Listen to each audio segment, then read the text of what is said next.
इस बीच इसी मामले से जुड़ी एक और ब्रेकिंग न्यूज अपने दर्शकों को हम देने वाले हैं और वो खबर ये है कि 26/11 हमले की सुनवाई के लिए पब्लिक प्रोसिक्यूटर नियुक्त कर दिया गया है। पब्लिक प्रोसिक्यूटर के मायने ये वो वकील जो कोर्ट में पक्ष रखेगा जांच एजेंसियों का और तहव्वुर राणा के खिलाफ केस लड़ेगा। केंद्र सरकार ने स्पेशल पब्लिक प्रोसिक्यूटर नियुक्त किया है। एडवोकेट नरेंद्र मान पब्लिक प्रोसिक्यूटर नियुक्त किए गए हैं। केंद्र सरकार ने गैजेट नोटिफिकेशन इस बारे में जारी कर दिया है, तो तैयारी पूरी है। पहले उसे भारत लाया जा रहा है, फिर जो प्रक्रिया होती है उसके तहत उसे कोर्ट में पेश किया जाएगा और केस मजबूत तरीके से सामने रखा जाए, इसके लिए सरकार ने पब्लिक प्रोसिक्यूटर को नियुक्त कर दिया। सीधे हम रुख करेंगे, हमारे संवाददाता मुकेश हमारे साथ जुड़ गए हैं और जानकारी देने के लिए। मुकेश, एडवोकेट नरेंद्र मान को पब्लिक प्रोसिक्यूटर नियुक्त किया गया है। हमने देखा था मुंबई हमलों का जो केस चला था कसाब पर, उसमें उज्जवल निकम ने मजबूती के साथ केस लड़ा और उसे अंजाम तक पहुंचाया। चीजें अब आगे कैसे बढ़ेंगी?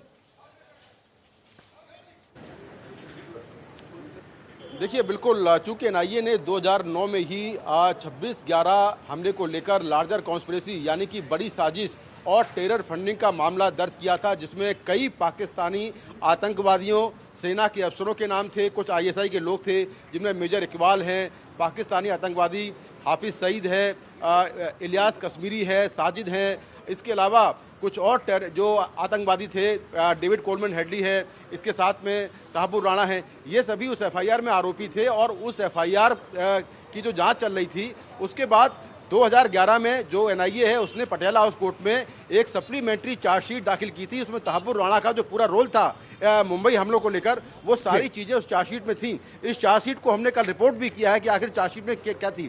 तो चूंकि वो मामला 2011 से कोर्ट में पेंडिंग है, अब उसका जो मुख्य आरोपी है तहव्वुर राणा वो भारत आने वाला है, तो अब उसके आते ही जो कोर्ट में जो पेंडिंग ट्रायल है वो शुरू हो जाएगा।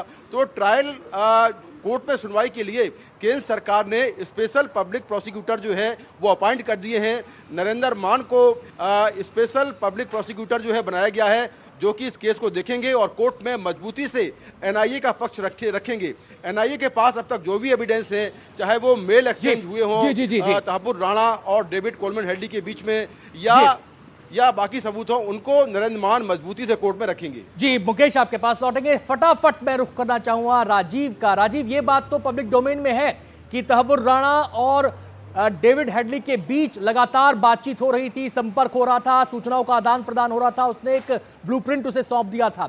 लेकिन इस पूरे हमले के अंदर हाफिज सईद का भी नाम आया था। क्या तहव्वुर राणा कभी हाफिज सईद से मिला था? क्या वो उन ट्रेनिंग कैंप्स में गया था जहां 10 आतंकियों को तैयार किया गया? इस बारे में भी खुलासे हो सकते हैं क्या?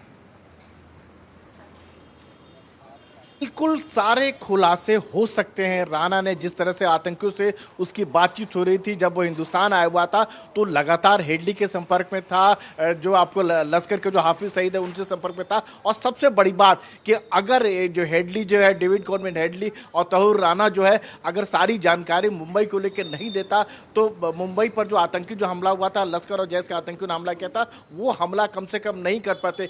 प्लानिंग किस तरह की थी, सबसे बड़ी बात अंदाजा लगाइए। कराची से मुंबई आना यानी करीब 800 किलोमीटर का समंदर का सफर तय करना। वो आ रहे हैं इंटरनेशनल वाटर तक आ रहे हैं, उसके बाद एक बोट ले रहे हैं, बोट से लेकर आ रहे हैं, हथियार के साथ आ रहे हैं। तो सबसे बड़ी बात जो साजिश जिसको कही जाती है, उस साजिश का खुलासा होगा, कौन कौन लोग शामिल थे। और साफ तौर पर राणा जो है एक आतंकी था, और न केवल इस मामले में आपको याद होगा जो मुंबई जो राणा को जो पकड़ा गया था, वो डेनमार्क में एक दूसरे आतंकी मामले में पकड़ा गया। हो सकता है इस पहलू पर भी रोशनी पड़े राजीव, इस पहलू पर भी रोशनी पड़े कि क्या वो कभी पाकिस्तान गया था इस हमले से पहले, और क्या उसका पाकिस्तानी अधिकारियों से संपर्क हुआ था। ये तमाम ऐसी जानकारियां हैं जो पब्लिक डोमेन में आ सकती हैं, खुलकर ये पूरी तस्वीर साफ हो सकती है। बहुत बहुत शुक्रिया राजीव आपका। मुकेश, आपका भी बहुत बहुत शुक्रिया इस पूरी जानकारी के लिए।